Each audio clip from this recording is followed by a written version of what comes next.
Welcome to the Six Again podcast, your new destination for all things NRL. Here to bring you everything from team news to best bets are your hosts Adam Hoy and Jarrod Newton. Let's kick off. All right, so this episode's going to feel really weird because Jarrod has done 95% of the prep for this episode, which is... Oh, it's not that bad. Oh, I'm just saying, I feel weird. I feel like there's stuff to do, and all I've got is 6 lines of notes. So if anything goes wrong, we actually put it all on me for letting Jarrod go ahead and do this. No. I blame you. You blame. I've been doing other stuff. I was back at work yesterday. First Yeah, it's about time that everyone's tax dollars when the teacher's actually doing something. You know what? A lot of people say, "Oh man, teacher, that'd be great holidays. Oh, that'd be No, so it's good." not. And then you go back to them. "Oh yeah, man, we've got positions available if you want to come and teach." Oh no, fuck that. I'm not doing that. Nah. And plus, they get paid for 8 hours a day. 5. The amount of times Adam's told me I've got to stay up and mark stuff and 5 this, hours, that, and the other, and lesson plans and shit like that. It's literally a 7-day-a-week job. It's fucked. Yeah, look at the bloodshotness. He's only been there 2 days and he's already thinking about leaving. Never. Nah, it's all right. What was I gonna say? Yeah, not tired yet, but getting there. My name's Adam. Yeah, I'm Jarrod. What beer you got this week, Adam?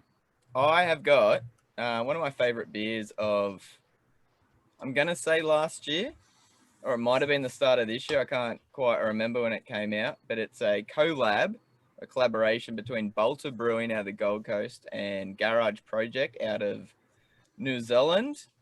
And it's called Dry Haze. Really cool looking can. I'm going to hold it up to the camera there for those on YouTube. Good luck still trying to find one because they were a limited release, but they are amazing. I managed to find the last one in my local bottle shop, and I'm going to really enjoy this one. So it's really cool. With the whole craft beer industry, my partner, she can't stand beer. But her favorite thing about bringing home stuff is that she loves the designs on cans and stuff like that. They really go out of their way to make different ones. So she's actually at a point where she will be going into the bottle-o with me and picking out one she likes the design of for me to try. Oh, so it's the closest I'm ever going. Yeah, it's the closest I'm ever going to get her to drinking beer, but I'll take it because she just goes in the bottle. Oh, that one looks cool, and she's really artsy as well, so she loves it. So it's just finding the key to getting in there. Yeah, just an interest. But yeah, so this has actually been quite a big week in footy. We were actually a day late due to some last-minute issues last night on my half, anyway. So. Yeah, so what's happened in the last week has been actually pretty big as far as the players go. It's been really big. We'll get to that a bit later, though. The biggest, next thing we'll do is go through injury. So Ben Murdoch-Masila came out on Sunday that he's tore his pec. He came out on Sunday that he tore his pec. There you go. It's come out today that it was only a strain. They're still expecting him to be round 1.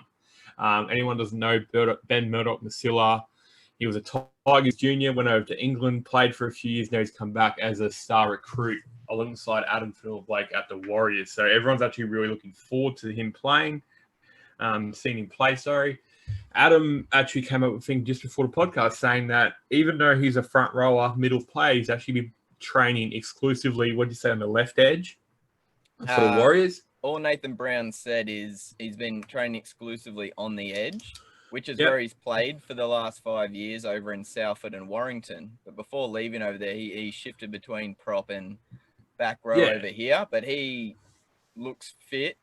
And Brown said it's just all part of the process of trying to get his forward pack together because 1, 2, 3, there's 4 newcomers to the Warriors, plus Isaiah Papali'i, Lachlan Burr, Ignatius Parsi, and Adam Blair all leaving. So lots for him to work out. They're going to have a very strong forward pack. You know, they've got young Elise Katoa, they've got Adam Finnell-Blake, Bunty Afoa, Jazz Tavega, Tohu Harris. So he's going to have plenty to pick from, but Nathan Brown's has got to put the right people in the right position. That's it. I think everyone expected Ben Murdoch-Masila to actually play up front with Adam Fanua-Blake, but we'll see what happens with the Warriors bring out, especially since he's got Katoa, who's probably their breakout star last year, and Tohu Harris, who's obviously a workhorse and could walk into any other team competition. All right. Next bit of news is really unfortunate. So Jira Mimosia and Brock Gardner, two young second rowers from Newcastle and South Sydney respectively, have both ruptured their Achilles tendons, so that's at least a 6-month layoff. Both of them were expected to get debuts this year, so it's very sad for them, but I'm sure Newcastle and South Sydney will look after them because they touted them as very high prospects and juniors coming through. Okay, so just on that, there's a Twitter account called NRL Physio, and he did a tweet after these saying there were very few Achilles injuries in the years 2015 to 2019, yet in the past 12 months, there's been 6 Achilles ruptures. So I wouldn't be surprised if, we probably won't hear about it on the mainstream sort of sites, but whether trainers, physios at each club, etc., are going to start looking into this, because it's usually a pretty rare injury to occur in this sort of abundance. You expect one every couple of years. I remember 4, 5, maybe 6, 7 years ago. I can't remember there was every second week in the NRL, someone tore their ACL. It happened so often not long ago. I can't remember exact times or people or anything like that. And then it turned into that became a crackdown. And now you rarely see it, except if you're a Newcastle hooker. So maybe, as Adam said, the physios and stuff will be focusing on strengthening the Achilles tendon because there has been a lot in the last, 2 years? Last year, there's been 6, which is, that's a big massive number. Yeah. But they're the main injuries, because we covered all the rest of last week. Okay, so Canberra Raiders hooker Tom Starling has 6 or 7 charges dropped following December incident. He was charged with hindering a police affray, and he was involved in an altercation with police and security in Kincumber during off-season. There's a million little rumours going on about what he was doing and stuff like that. We're not overly going to get into it because we'd rather complete stories before we talk about court cases in the NRL, especially because there's so much stuff that goes on behind the scenes. But that'll be interesting to follow because it was only 6 out of the 7 charges. So there's still 1 charge pending with Tom Starling. Okay, so talking about people being charged and arrested, Payne Haas over the weekend got arrested for, offensive language and intimidating the police. He would be very intimidating if he got. Yeah, has it come out yet that he was literally just walking past them, and that was intimidation? Was he? No, I have no idea. I'm just saying he's huge. Like that's. Yeah, I thought you were accusing the cops there or something. Then, considering that rant I just went on.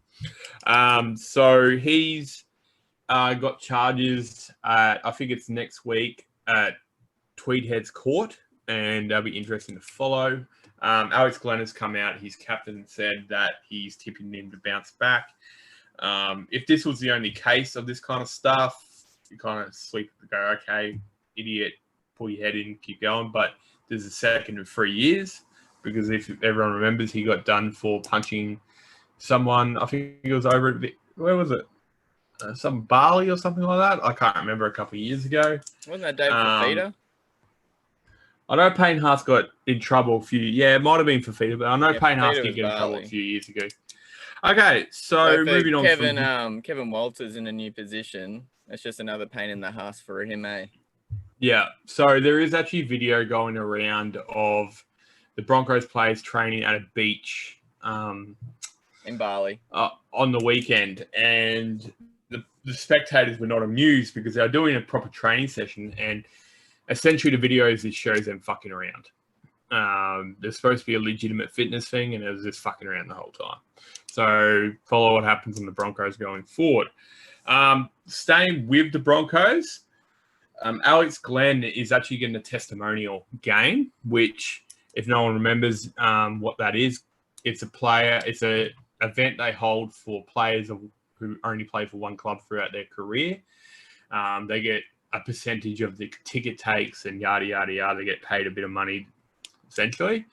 I find this funny. Well, not funny, a bit ironic, more a bit of word, considering I imagine it was only 18 months ago where Broncos were shopping him around. Yeah. And trying to get rid of him. And then they figured out they literally had no one else to be captain, so they put him forward. Not saying he wasn't a good captain, but I'm saying that 3 years ago he wouldn't have been their future choice as a captain. So, yeah, this is a bit ironic, but good on him. He has been a one-club player. He has represented New Zealand multiple times. He's a solid player, but I just find that part a tad ironic. Yeah, so Kevin Walters has said, because Broncos are without a captain at the moment, Alex Scan was captain there last year, but due to injury and everything that happened, all Kevin Walters has said is that there will be a decision made next month. He will appoint a sole skipper rather than co-captaincy or leadership group. So it will be a one-and-done show. Glenn's obviously put his hand up for it. And when you look around the rest of the team, there's not a whole bunch of options. They've got future captains there who, if they had someone like Darren Lockyer, Petra Sivanasiva, Shane Webke there to captain and then brought them up in 2-3 years would have been fantastic. But like Patrick Carrigan, you can see as a future captain. That's exactly right. But I find that a bit funny because Broncos bought John Asiata and he stated that he's not moving anywhere unless he gets that number 13 jersey. Yeah, that's true. So what does that mean for Carrigan? Is he going up front, which takes out House or Lodge? It's just I'm really curious what Kevin Walters decides here because John Asiata was openly very firm about that decision. I don't really think Asiata's got a leg to stand on, considering he couldn't get a contract anywhere and get a 1-year deal. I don't think he's really allowed to call shots. I just know that he has stated that before because he knew he'd never get that number 13 jersey at Cowboys. Look, to be honest, I wouldn't be surprised they stuck him at 6. And it wouldn't be the worst idea. Okay, so Israel Folau's up in the news again. He's tipped to move back to French Rugby Union. Well, it has been spoken about. An insider at the Catalans has said that he wouldn't be surprised if he moved on. Steve McNamara, the Catalans coach, has obviously denied it's happening. But in his words, they're working through some family issues. So obviously COVID affects all this, what's happening over in France, but it'll be interesting to keep an eye on that moving forward, considering how he actually left Union. Okay, so Storm have added another referee to their coaching ranks. Bernard Sutton joins the Storm as a referee consultant because Melbourne were considered one of the highest giving away penalties for the last year. They brought someone in. They do have a history of this. I think it was Matt Checken a few years ago, did it for him.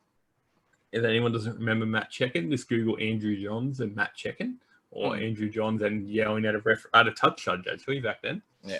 So they brought him on. If no one remembers, he was actually on the senior referees. He had a very big hand in making the rules for the last couple of years. So they've got someone well experienced who was on the ground floor of referees' decision making over the period. He will not be on the field with them at training. He'll actually only be on Skype with Bellamy and the team. But this is a trend that's been happening more and more in rugby league recently. Well, that's the thing. You can already see the headlines the first 5 to 10 weeks. Mm-hmm. Melbourne getting advantage in calls due to refereeing their ranks, rada. Yeah. The other side of it should be the other 15 clubs going, why the hell didn't we think of this? Well, other clubs do, but in saying that too, they don't do it as a full-time assistant coach like Sutton will be. They just bring in consultants. Like for 4-week periods. Melbourne are like, we need to change something and we're going to have it for a long period of time. So we're going to have like any little thing that we can improve in our game that gives us even a millimeter of an edge. Why not? There's no difference to bringing in an ex-player, an immortal, sports psychologist, whatever. Yeah, Good on and they've him. got the money to pay him. Why not? This one actually has surprised me a fair amount. Matt Duffy and Cam McInnes have no offer or even a chat about a contract in 2022. So Cam McInnes is literally the heart and soul St. George. If he was a Queenslander, he would have played for them 3 years ago. Matt Duffy is their flair, is their option at fullback. The only reason he's not in there as a solid spot is because of his size. Because if he was bloody Greg Inglis size with his heart and attitude and speed, which he already has, he would be a run on everywhere to go. But Dragons, in my opinion, have actually treated him really bad because of what's happened. Like every time they buy someone new, it's a fullback and he gets pushed to the wing, and then that fullback doesn't work out. Then they crawl back to Duffy and give him another go, which I think is a bit on the nose anyway. But yeah, so Cam McInnes, he's their club captain, hasn't been offered a contract past this year, so it'd be interesting to keep following on that. Would you sign him? Cam McInnes, hell yes. Yeah. It's like you bring in Anthony Griffin. Well, we've already talked about our opinions on Anthony Griffin being signed, but they've let Tyson Frizzell go because they couldn't convince him to stay. I'm just trying to think of the senior players the last few years. Gareth Widdop, obviously, it's gone. James Graham's gone. Sims gone. You're not leaving much leadership behind. Cam McInnes is a leader and their best player overall. They've got to find 50 more tackles a game. Someone else has to cover those 50 tackles. And Duffy showed enough last year of what he's capable of. Jason Saab's gone. So there's another outside back out of the way. And you know what's funny about that as well? They're not signing Cam McInnes, but they also let go of Reece Robson to Cowboys last year as well. So that was the backup hooker, Australian schoolboy. So what the fuck's going on with Dragons? Wally. He's probably been asking himself that for the last 10 years, maybe. When they win the premiership, 2010? 10 years, exactly. Yep.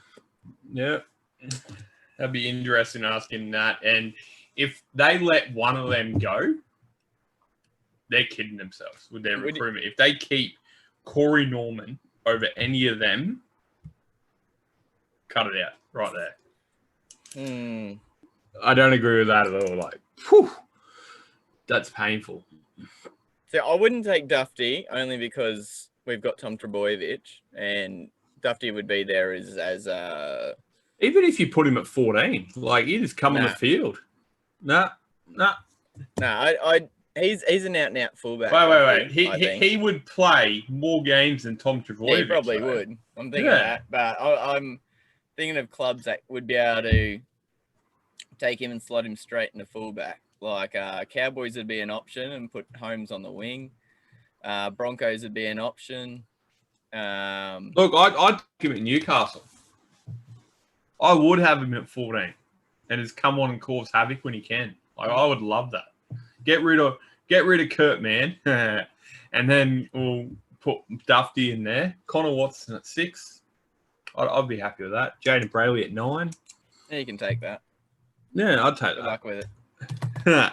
Okay, so this is actually big news considering what came out the last couple of weeks. And now all the millions of people going to come out with theories about this, which they already have. So Bennett has steps down as Origin coach for Queensland after he came in, won a series, now he's gone. There's been a million people come out and said this person should be coached. There's been a theory that Queensland should do a conglomerate of 3 coaches of Billy Slater, Jonathan Thurston, and Cooper Cronk. There's also been a Billy Slater option with Paul Green as co-coaches. I wouldn't mind those players being assistant coaches, But bring Paul Green in to have that experience as a calmness of a premiership winning coach. Who would you like your next coach to be? That's the big question. Mal Meninga. The current Australian coach. Yeah, righto. Geez, you put me on the spot there. I didn't realize you were going to bring that up. Has that happened in the last week? It feels like it was 2-3 weeks ago. Yeah, no, Bennett stepped down. All the current, like all those immortal that Queensland have reckons that Billy Slater's the way to go, which is actually quite surprising because I thought that Cooper Cronk would be the best analyst of the game and best way to figure things out, but they reckon Slater's the best at that. Yeah, I don't want either of them. No, well, would you mind them as assistants? Well, that's the thing. Queensland, since when Mal Meninga took over, he made it a very clear decision to bring ex-Origin greats into camp, and they had specific roles. So Alfie Lang is there as a culture sort of lighthearted. A partier. Yeah, and he's had Thurston in camp. He's had Slater in camp to work with individual players in positions. He brings ex-Origin greats in to tell the stories and talk about what representing Queensland means. I don't see any of those sort of players in the role as a head coach. I think what they're doing is just as valuable in its own way. So I wouldn't want that to be, not say messed with or changed. I'm looking at the out of job coaches, and there's nothing real flash on the list really. Like Paul Green's there, but I don't know. I can't put my finger on why I wouldn't want Paul Green there, whether it's the oomph maybe. Yeah, like, well, that's the same. I felt the same when Kevin Walters became coach. Yeah, me too, actually.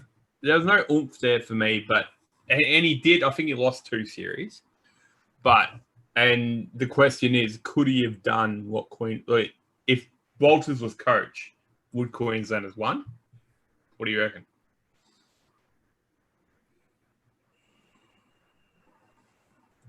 No. Okay. So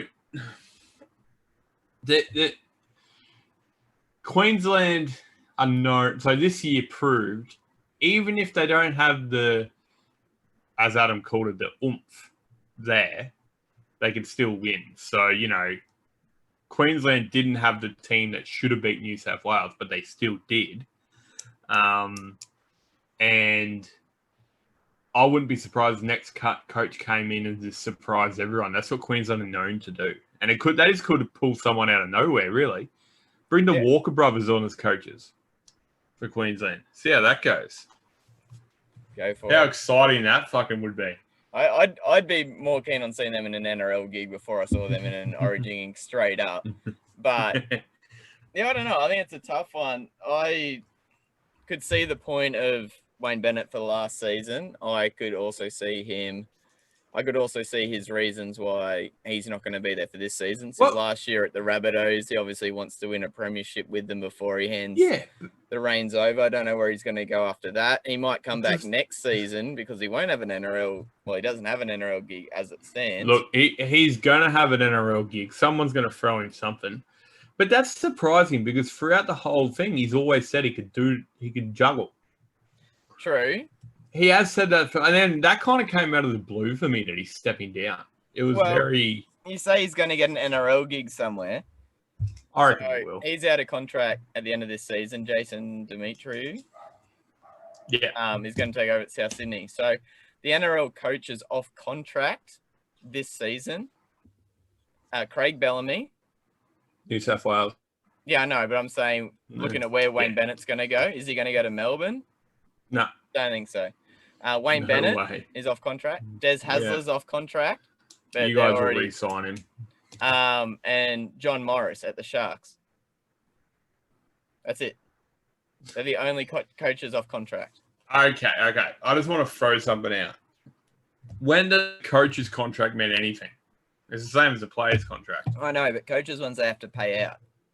Yeah, but there's a legitimate betting market in multiple betting things.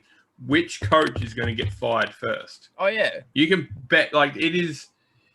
And look, this time last year, there was a few coaches where you're like, holy shit, you weren't going to guess that they were gone, like Paul Green. No way in hell would I have thought he was going to go. Stephen Kearney, nah. I'm just looking at the list of coaches at the moment, though. There's not really a name on there that's on a hot seat. The closest I'd say would be Brad Arthur. And Parramatta's already said how much support they've given him. And he that's ironic because he wasn't a top this year, and he's in the hot seat. Like Trent Barrett at Bulldogs just starting. No one's going to sack Craig Bellamy. Nathan Brown's just starting. No one's going to sack Ivan Cleary at the Panthers. Anthony Griffin's just started. Holbrook's killing at the Titans. Michael Maguire's getting his way at the Tigers. It'd be an odd move to fire him after all the player changes made. Adam O'Brien at the Knights is doing a good enough job. Todd Payton's just started. No one's going to fire Trent Robertson or Ricky Stewart. Yeah. So that leaves you Kevin Walters, who's just starting.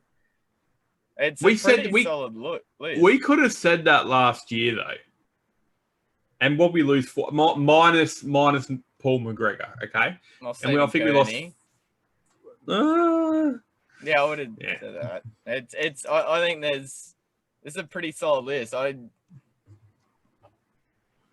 Unless there's I think this is a pretty crucial year for Adam O'Brien because he's got the team. Bennett's not going to go back to Newcastle. No. I'm not saying Bennett, but I'm saying that Adam O'Brien, he's got the team there now. This is his second year. Like. Yeah, but even if he shifts, Bennett's not going there. That's the point of the conversation. No, I'm not. Yeah. But you said in the hot seat. There's no way in hell. I'm surprised Bennett's allowed there when South Sydney play there, to be honest. Like, honestly. I don't know. Jarrod, here we go. What? World Cups this year. Oh, shit. All right. Australia win the World Cup. Meninga goes back to Origin coach. And Bennett takes over Australia. Nah. You heard it here first. I think Meninga's good sitting on that paycheck doing fuck all. Got a better winning record for Queensland. Okay, so moving on, and this is my favourite part of all the news we've got. David Nofoaluma has re-signed with the Tigers. Finally. So I am absolutely stoked with that because, well done, stoked Tigers. In a way that he's locked in, but I'm kind of mad he didn't move on. I would have loved to see him go to a big club and just kill it like he has been. Like, he could have gone to a lot of clubs like Newcastle and just been an absolute weapon for anyone. Like, Manly would have absolutely made him a god if he came over there because he just would have been exactly what you guys needed. True. So, Tigers done it. That's a big one.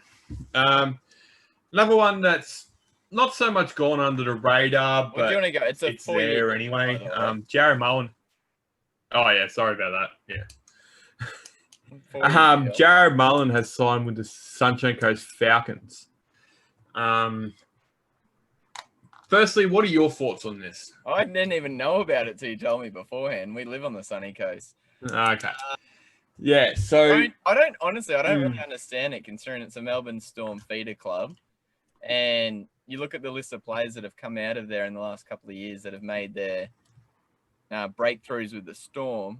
Jarrod Mullen doesn't really fit that prototype, and the Falcons have been quite big on developing local talent or Melbourne talent. That's my kind of why I don't really like it. Okay. So I'm not the biggest fan of this, and it's nothing to do because going a bit of background for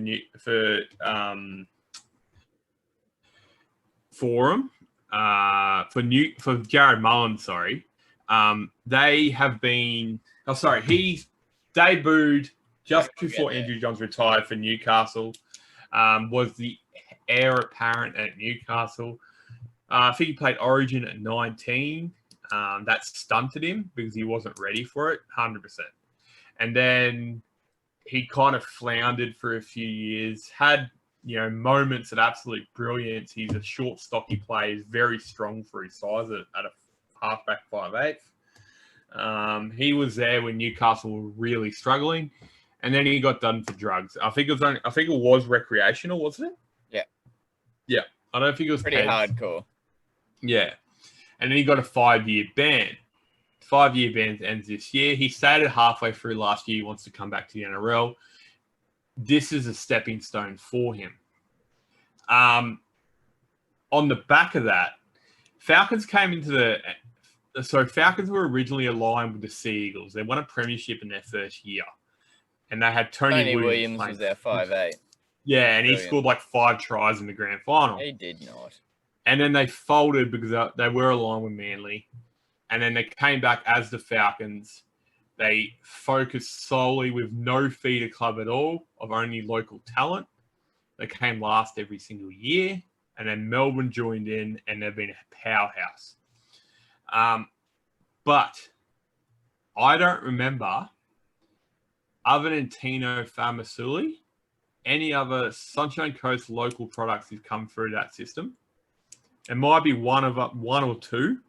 Other than that, when this Queensland Cup team was thing, because I actually was around when it came in, there was a promise of developing local talent. It's going to be a massive pathway to local talent. I don't think it has. I think they brought in a lot of players, which made them really strong. Like last year, they had Harry Grant. And the year before that, they had Jerome Hughes, Brian Pappenhausen, Tino. They had a lot of solid, like Jesse Bromwich has played for them. A lot of players from the Melbourne system, but they are from the Melbourne system.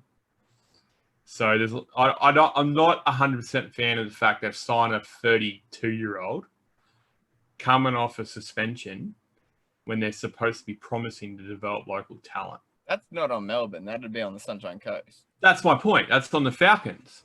So, because he's not signed with Melbourne, he's signed with the Falcons. There's 2-tiered contracts at the Falcons. Well, then the only people that would complain about the local talent not being developed would be the Falcons, not the Storm. No, I'm not blaming the Storm for this at all. They're doing what they have to do to produce the talent, move them forward in their thing.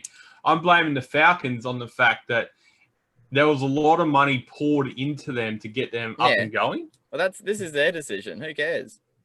I do, because if you're a half decent first grader at 5'8" and you can't outdo Jarrod Mullen, you probably shouldn't get your spot. We were just led to believe that these guys weren't going to be doing this. He won't even get if there's a decent enough 5'8" on the sunny coast playing A grade, Jarrod Mullen won't get a spot anyway. He was close to over the hill when he retired because he could hardly run. Yeah, he's got his passing skill and kicking skill, but there's guys on the sunny coast that are better than him now. That have to be. And if you can't beat him out, then you don't deserve your shot at the next level anyway. Yeah. I'd look at that as a carrot if I was a player going, they're bringing in this busted old guy who hasn't played in 5 years, trying to take my spot. They've also signed Kurt Baptiste. And? Yeah, so that's just, it's just... all I'm saying is that Falcons, when they started out, a lot of money was poured into them with the promise that their number one priority would be local talent. That's not happening, and that's all I'm saying. All right. Yeah. Okay, so is there any other signings that you know? That's the only two I picked up on. Yeah, there's been a few. Matt Doorey has extended his time at Bullemor. Ben Teo has extended his contract with the Broncos for the 2021 season. There you go, Broncos fans. Ethan Bullemor has signed a deal with the Broncos that will keep him there until the end of the 2022 season. So this is like meant to be one of the fastest forwards in the NRL. I thought they would lock him up for longer, actually. Yeah, well, it depends how much. Because this time time the word pause a lot on our show. Yeah. When's the last time you took care of yours? Support for Six Again is brought to you by Manscaped, the world's best and below the waist. Manscaped offers precision-engineered tools for your family jewels. Don't know about you guys, but shaving your balls isn't something that's on my to-do list on a weekly basis. Main reason? It's risky. Cuts and nicks are not something that you want going on in an area that's as sensitive as, let's say, your balls. Luckily, Manscaped has redesigned the electric trimmer, the Manscaped Lawnmower 3.0 to be exact. Now, Jarrod and I received ours in the mail last week as a gift from Manscaped. We got the perfect package and it is premium. And I mean premium. The battery lasts up to 90 minutes. It's waterproof, so you can groom in the shower. And there's even an LED light on the trimmer to help in those, let's call them shadowy areas. So if during quarantine or lockdown, your bush has gotten out of control and you're ready to trim that junk of yours, head to manscaped.com and use the code AGAIN, AGAIN, to get 20% off your order plus free shipping. Trust me, your balls will thank you. That's 20% off plus free shipping with the code AGAIN at manscaped.com.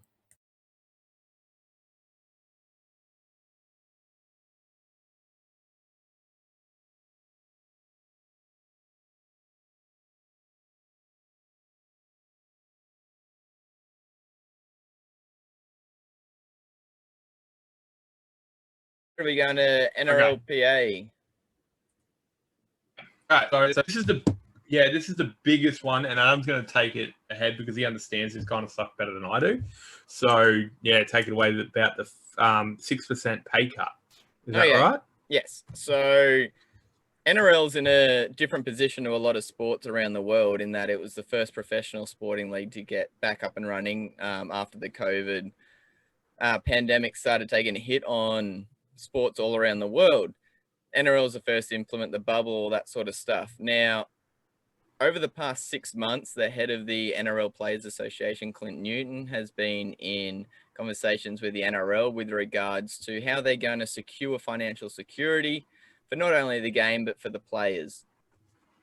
So what they've come to agreement on Tuesday, NRL players will sacrifice 6% of their pay over the 2021 and 2022 season. So when you add, let's just use the representative figures, that adds up to over $3 million just in State of Origin payments, which is a huge amount. So to put some numbers behind it, the salary cap for 2021 was meant to be 9.6 million. It's down to 9.02.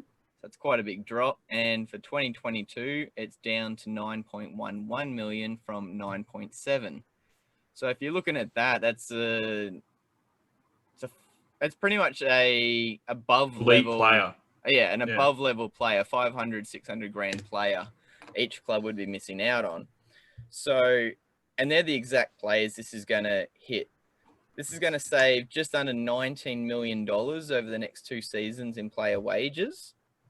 Or 600 grand a year on salaries per season. So it's going to hit the elite players and the above average players. The point of hitting the 6% is it allows every NRL club's top 30 contracted players to keep their contracts, as well as 3 development players. Now, where the money's being cut from is from your top level earners. So your players on the big money, your 700, 600s, 1 millions, those sort of contracts. The bottom 4 earners, so those that are on 77,500, they'll keep their contracts at the same amount, as will your development players who are on 60,000. So the lower level players on the smallest amounts aren't losing any money from their contracts, which I think is a huge. That's doing it the right way. That's doing it the right way, and that has to get a vote by the Players Association. So, players on the Players Association, Wade Graham's on there, Daly Cherry Evans is on there, and they're both on good money, and so it's those players voting for that. Anyone who didn't agree with Wade Graham, you'd probably knock him out on the field. True. With one big hit. And so that's a big savings. So $90 million over 2 seasons. Other places where the money is coming from is the retirement fund of players, and also I'm missing one here off the top of my head. I'm looking for it. I'll come back to it. Oh, yeah, early retirement fund and injury hardship funds. So those players who have had to retire due to injury, there's a cut there. So hopefully there's not too many players doing that over the next couple of seasons. With regards to representative payments, state of origin payments for this season, the season just gone, we're down to $10,000 per game. They're usually $30,000 per game. So over the next two, they're being cut by 50%. So they're down to 15,000, and Australian match payments are down from 20,000 to 10. So 50% cuts all around there. So when you add it all up, $19 million between the 16 clubs over 2 years is, you're looking at your $1.2 million basically per club per year that they're missing out on with regards to players' wages. The upside is it secures at least the next 2 years worth of salary for the top 30 players. And there's not a lot of leagues around the world who are able to be able to say that at the moment. I use the ice hockey as an example all the time. And they're one that's still, their feeder club players are having to quit their careers of trying to be pro hockey players because they can't afford to travel for a feeder club anymore because they're not getting paid. We're in a pretty good position here. You got to congratulate the NRL and the NRLPA for coming to this deal. And it kind of means it's not something that we have to worry about for the next 2 years with regards to crowd numbers being down, as they will be, most likely to start again, especially around Sydney, if it keeps going as it is. I don't really know if there's anything else on there, apart from hopefully once this is all over, the players will make their money back and maybe an increased CBA the next time they have to sit down. Yeah.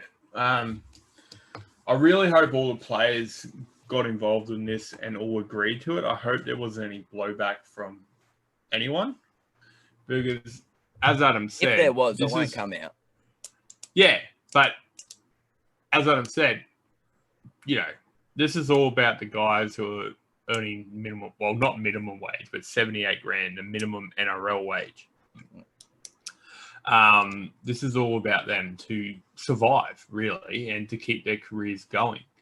If the top players block this just to keep their wages on point, that means they turn around to the young fella who's just starting out and going, see you later, essentially.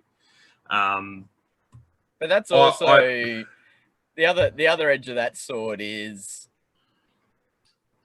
I should have prefaced it right at the start that they had to revise the CBA that's already in place. The CBA being the collective bargaining agreement, which is the agreement struck between the NRL and the NRLPA with regards to playing conditions, wages, what are players, allocated resources, training, time off, all that sort of stuff.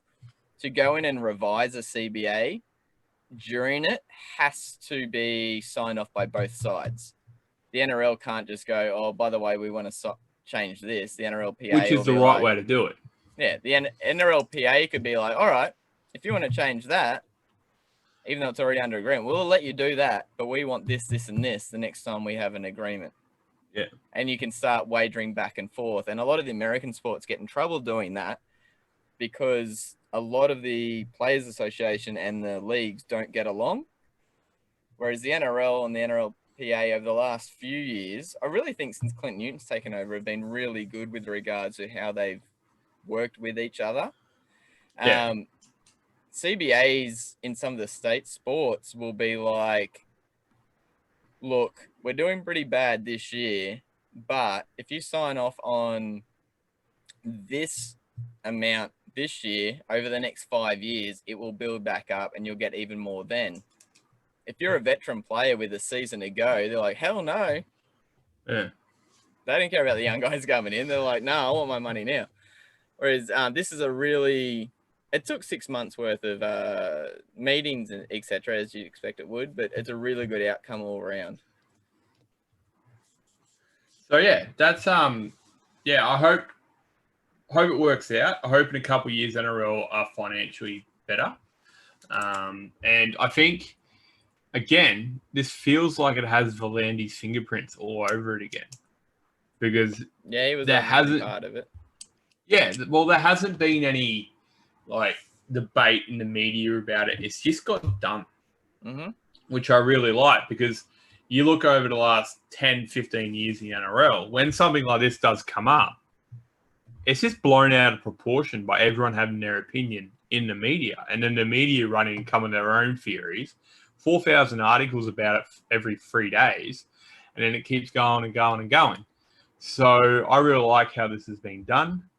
And let's hope it can keep going in the future. And what's promised by the NRL is followed through in 2 years, so it doesn't blow up by the players' union. That's it.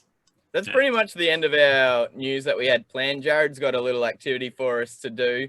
I'm just going to jump in real quick. We talked about the All-Star game last week in the preseason trials. If you jump on the NRL website, they've updated that information and they've included starting times for each of the games. Most of the games and also the locations. So if you're interested in going along to watch, if tickets become available to some of the games, that's up on the NRL website now. That's for the preseason trials and the All-Stars game. And also Super League are showing off their jerseys for the season when it kicks back off. And Greg Inglis looks bloody damn good in Warrington colours, I got to say. Did see an awesome article out of the UK where they were looking at 10 NRL players who will be making their Super League debuts and having a look at who will make the biggest impact. I didn't have to see anything past Greg Inglis, and I'm like, him. That's a pretty cool article. Hopefully he's all good by now. Like, he's gone over his injuries and stuff like that. Hopefully I shared it on the 6 Again Twitter account, so if you want to have a read of that, jump on there. All right, what do you got for us, Jarrod? Okay, so I had another idea planned, but as discussed earlier, we had a bit of issue last night, and I couldn't organise it quick enough. So I have got this idea, and I'm hoping it works out because it could be fun. So obviously the NRL, sport in general, have very colourful characters. So what I'm going to do is I'm going to read out direct quotes from players and media and, people involved in the game and ask Adam to come up who was it and why they say it. And see if you can remember. There's some very familiar ones in there that he'll come up with straight away. And then we can kind of go back on the history of what that quote was about and follow up on that. Because obviously me and Adam are very up to date with what's going on currently. But obviously over the last however long, there's been a lot of stuff said. And we haven't actually been able to touch on it because it is what it is. It's happened before. So kind of gone back and found some famous quotes or famous, not quotes, but statements made that people have been pushed too far to say, or people have been said as a joke, but it turned into a massive problem. And we can look back on it now and kind of go, that was a little bit funny. You go on mute again. Can't hear you. Okay, so the first one is, and it sounds like a quote that everyone said before, but the person who said it is going to bring a chuckle to you, okay? I'm really nervous. So I'm a great believer in what happens on the field should stay there. So this was a famous player. I'll give Adam a bit of a run there. Famous player, played on the wing for Manly, most suspensions in history. Oh, no way. Did he say that? Oh, yeah. Who was it? Been after his... Yeah. So it was John Hopewade quoted. He literally said, I'm a great believer in what happens on the field should stay there. So this is the guy who is famous for... He actually got famous in international countries. He had his finger on the pulse. In the world because he was... Yeah, there's a million jokes about it. He actually was on the Matty Yon show, and Tui knew actually wanted him to have a ad where he's pouring drinks and he passes to the guy with his fingers in it, and just stuff like that. So he's and it's just funny because he was the most suspended player, and what happens on the field stays on the field.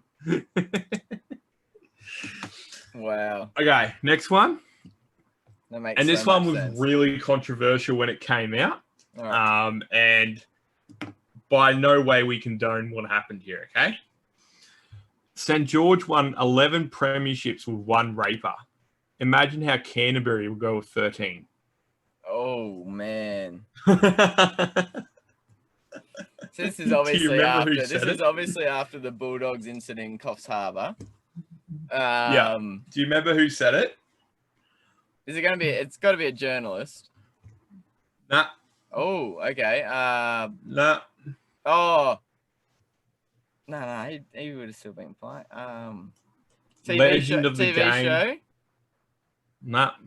Legend of the game, one of the best ever. Played for Australia, Queensland. Is famous for an intercept. Not. Oh, no way. Yeah. You got to say it out loud. Famous for an intercept, not Matty Bowen. No. I was like, no, it wouldn't have been him. A intercept in 2006. Oh, 2006. Yeah. Brett Hodgson. Bouncing on the ball, like the bouncing ball intercept. Yeah. Aaron Lockyer. Yep. He said that.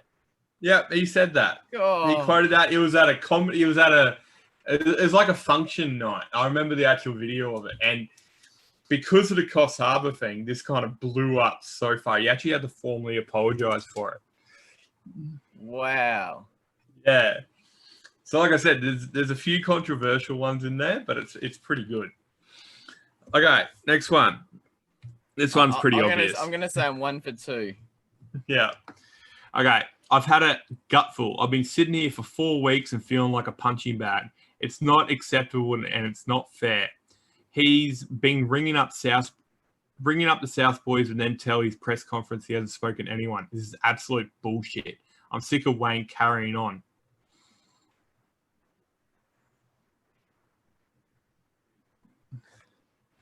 This is a recent one. Yeah. Is it not Sam Burgess's missus? Nah. It is a very recent one. It's still kind of fiery.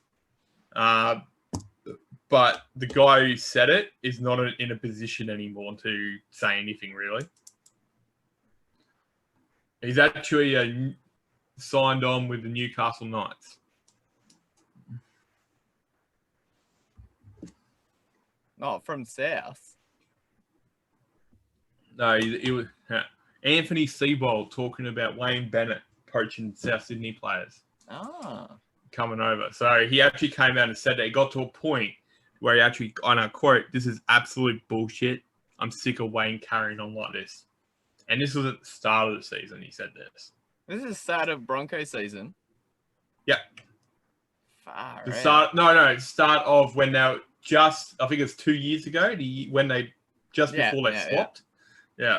Okay. So it's quite amazing how much we forget this kind of stuff because it is highly controversial. You very rarely hear a coach lose control like that in the media before a season even starts. Yeah, I said Sam Burgess's missus. I'm like, doesn't shine Wayne Bennett in the best light when it could have been like a whole bunch of people. Okay, so this is one of my favourite moments the last couple of years. The best retirement speech I've ever seen. To be honest, this is probably a true reflection on how I've been feeling over the past couple of seasons. I feel old, sore, tired, and definitely balding as well. If you don't remember my incredible rugby league resume, how are you going to forget the footy player that announced his retirement dressed up as himself as an old man? How long ago was this? At least around 2018.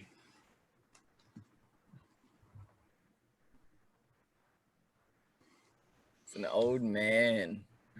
Yeah. Balding. Can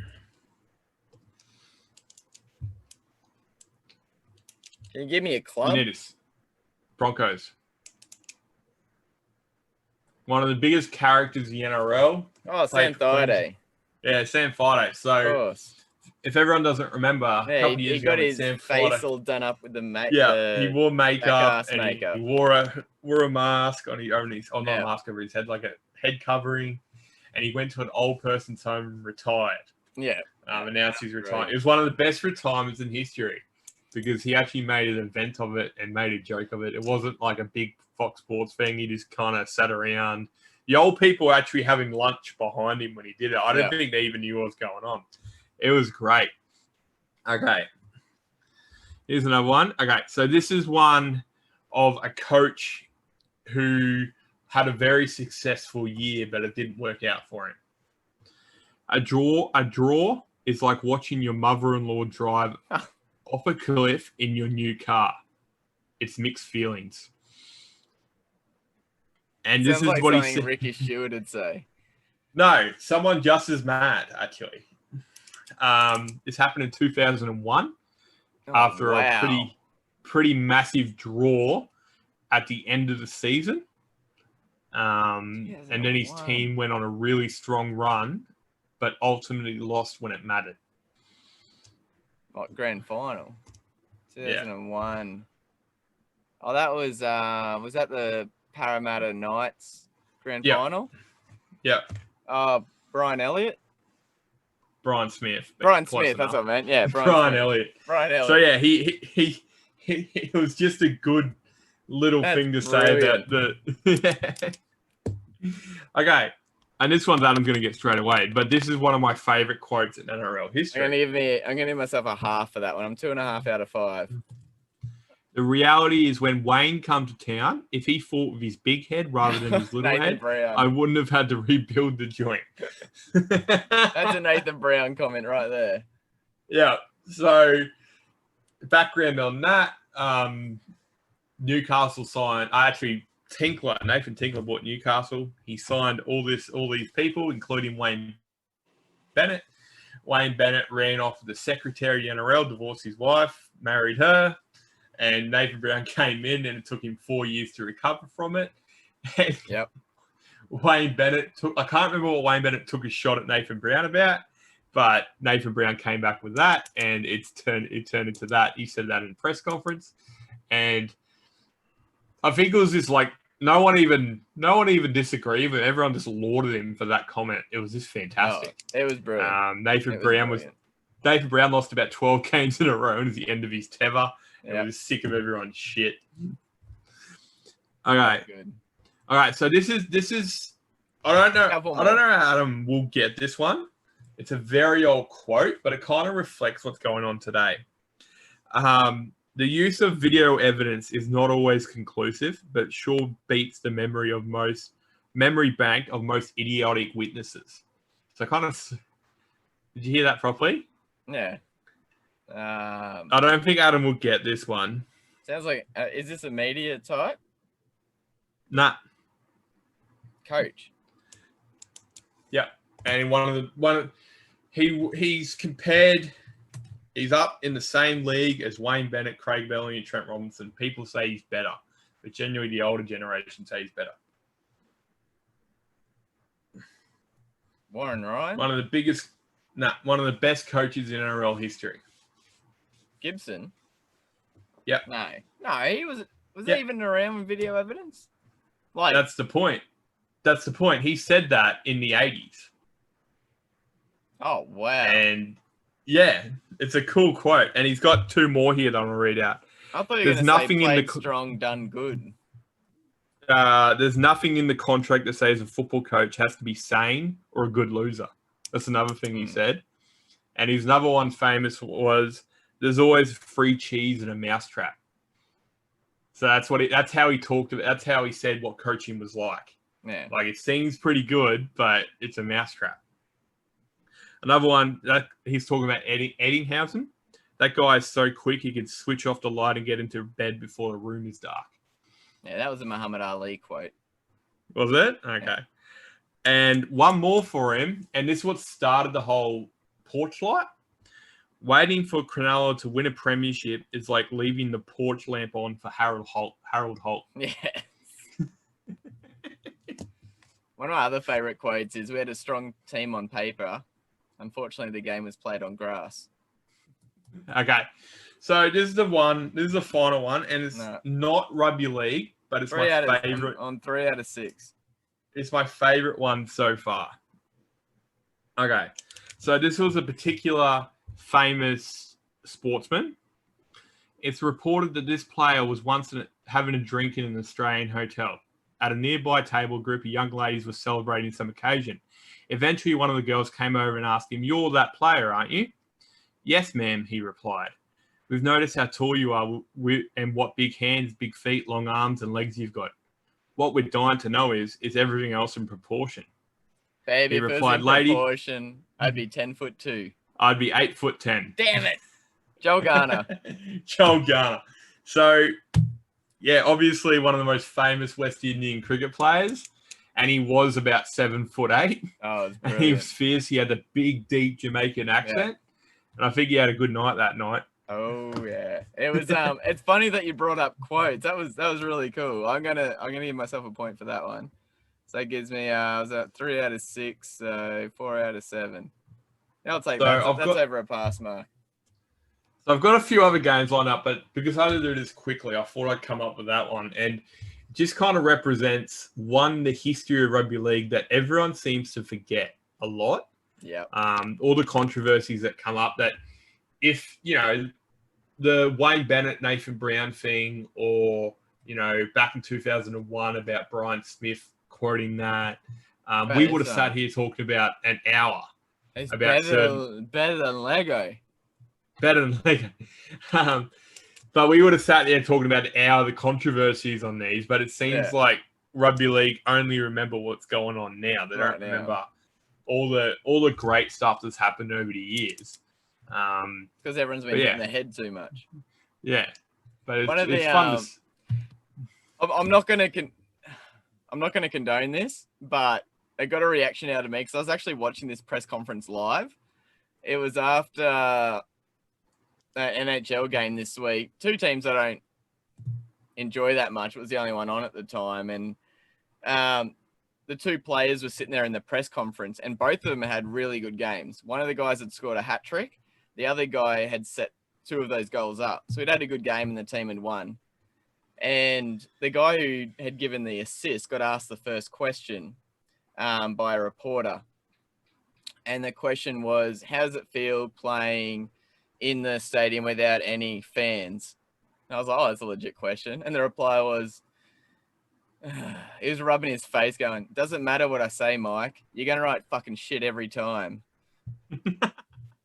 He then went on to say that the 56-game season did feel different before going, "I wasn't even going to answer your question anyway. You're such a weasel. It's not even funny. Next question." And I was like, what? And then I went back and they've had like an ongoing spat. But he's just got like, "Doesn't matter what I say, Mike. You're going to write fucking shit every time." Do you know what I love about that kind of stuff? Is especially more leaning towards what I went through with the Nathan Brown one, the Anthony Seibold one as well. That these days the players are so roboticized in how they speak to the media and how much they can say and how much they can't say and this kind of stuff. When stuff like that happens, one, it's great for us fans, but two, the media blows up about it. Yeah, it's funny because this Mike guy, the journalist, hasn't got the best rep, but the other side of it is this is all done via Zoom calls still in the States. So it's different to the question is, would he have said that if the reporter was sitting there right in front of him in the front row? That is something I want to see. That would be awesome. Probably. Well, I've got we got a little bit of a sad note we just saw during the show that Malachi Watene-Zelezniak, Penrith player, brother of Dallin Watene-Zelezniak, is retired tonight due to complications, we'll say, due to kidney issues that he's been getting checked out over the off-season. So good luck in your retirement, Malachi. Not the way that any player would want to go out, but that's just popped up then. And you notice that I'm wearing a Manscaped shirt that we got in our pack. If you're watching us on YouTube, head over to manscaped.com. Apart from that, just a big thank you to all our new listeners. Ratings continue to go up and all that sort of stuff. We're just a couple of dudes from the sunny coast talking about footy, which is brilliant. And we will be back next Wednesday. Our last last show before we start getting into our predicted round 1 list with some special guests that we've got lined up for you guys. So stay tuned for that. We've got 2 ex-players locked in, hopefully for waiting on a couple more as well. Anything else from you, Jarrod? Otherwise, we will shut it down. No, mate. I'm good. Thanks for putting the show together, buddy. Good job. Bye. No worries.